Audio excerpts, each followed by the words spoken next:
Shabbat Shalom, everybody.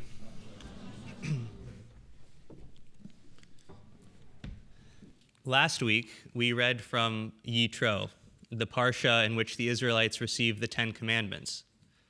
The Torah described a stunning scene illustrating all of the pomp and circumstance that revelatory moment offered in grave detail. And what a drama it was. The Eternal coming down in flame and fire upon a quaking mountain, speaking with a thunderous voice over the sound of a loudening horn. So great was the spectacle of the divine encounter that the people feared for their lives and fell back to witness it from afar. But if you thought that a measly 10 commandments was a big deal, let me tell you that tonight you're in for a real treat. This week's parsha, Mishpatim, contains close to 10% of the commandments in the Torah. 23 thou shalts and 30 thou shalt nots combine for a total of 53 rules and regulations that the newly freed people of Israel are to follow. Throughout the millennia, it has been the job of Jewish leaders to explain and expound upon these laws, ascribing them eternal significance while also imbuing them with contemporary meaning. The Jews, throughout history, were made to be a people of laws. Generation after generation used the foundational text of the Torah to build a robust system of instruction meant to guide every aspect of Jewish life. Like a wick repeatedly dipped in wax, layers of interpretation lacquered and materialized to form a candle by whose light we may navigate the path that unfolds before us. This process we call halakha. Often it is understood as Jewish law, but more literally it means the way to go or the way to walk. And in this parsha we see the makings of the wick. As our ancestors shed the shackles of slavery, they transform into a self-governed society by freely adopting a system of laws. Rules and regulations helped to bind together the masses of mixed multitudes with the force of a common covenant. One Torah, one instruction, one set of laws unites them all as one people. But Jewish law has always been about more than just the statutes. A quick glance at the Talmud reveals that the single greatest work of Jewish legal literature is filled with stories. Halakha, the letter of the law, is meant to be accompanied by its chavruta, its study partner, Agada, the legends, that articulate the law's spirit. And our tradition teaches us that to have one without the other is a detriment to them both. On this issue, Rabbi Abraham Joshua Heschel, the late sage of the 20th century, writes that to maintain the essence of Judaism consists exclusively of halakha is as erroneous as to maintain that the essence of Judaism consists exclusively of Agada. The interrelationship of the both is the very heart of Judaism.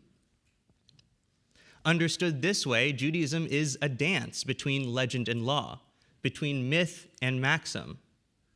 From our vantage point, then, we might notice a certain deficiency in this week's Torah portion that is so obsessed with statutes. Setting aside the fact that some of them may strike us as outdated, the text of our parsha feels somewhat incomplete. In the sea of Mishpatim, surfing wave after wave of halakha, we might wonder, where's the story? Where's the Agadah? Only after 53 densely packed rules do we finally get our answer. At the very end of the parsha, we read one of the most peculiar scenes in all of the Torah. After Moses relays the laws to the people and they agree to uphold them, the text reads as follows. Then Moses and Aaron, Nadav and Avihu, and 70 elders of Israel ascended the mountain. And they saw the God of Israel, Vayir'u et Elohei Yisrael. Now beneath his feet was something like the work of sapphire tiles, something like the substance of the heavens in purity. Yet God did not raise a hand against the leaders of the Israelites. They beheld God. Vayechazu et ha'Elohim, and they ate and drank. According to the story, 74 people saw God. In the biblical framework, is that even possible? Soon, we will read that Moses, who pleaded with God to do the very same thing, was denied such an opportunity. Ki lo yira'eni ha'adam v'chai, because, as God will say, a person cannot see me and live. Something about our scene is very different. God has stayed his hand, preventing what would otherwise have surely been the deaths of the leaders of Israel. And then, just in case we weren't sure, our text doubles down on this encounter in the next verse. Not only did they see God, they beheld God as well. In this moment, the people observe the unobservable. And I'm also struck by how casually the text describes this encounter. The leaders see God, they behold God, and they have a meal? It reads like a scene that plays after the credits have rolled, somewhat out of place and begging for explanation. And the medieval commentators jump on this opportunity. Many chime in to offer their opinions, but among them I find Rashi's comments the most compelling. He stands out by wholly embracing this theological problem. Could a person really see and behold God? Rashi, quoting Midrash Tanchuma, says, yes, it is possible.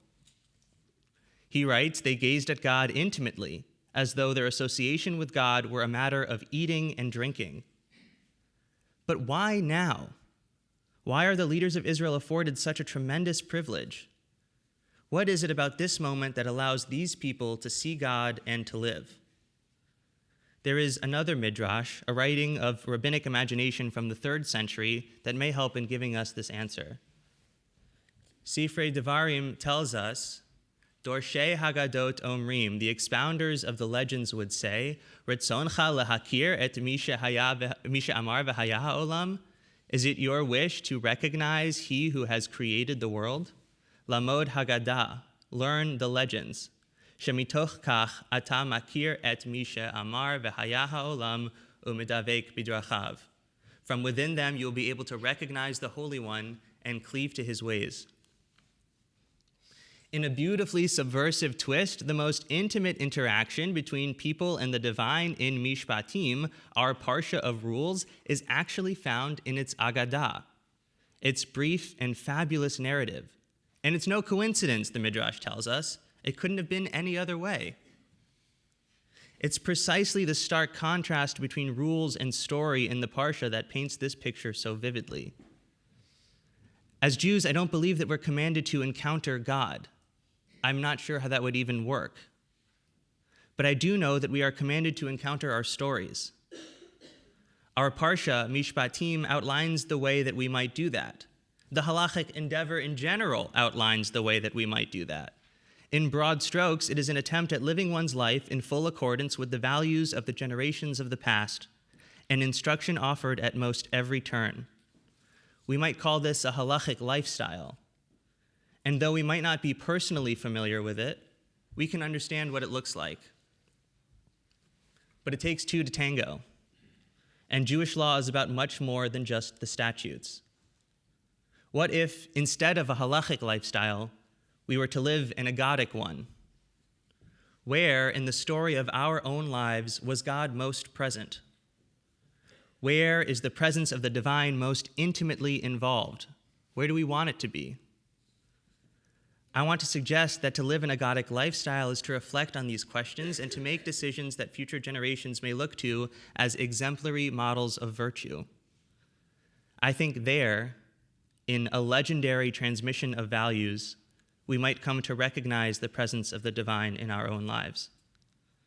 Tonight, we gather also to remember the lives of the hostages who are no longer with us.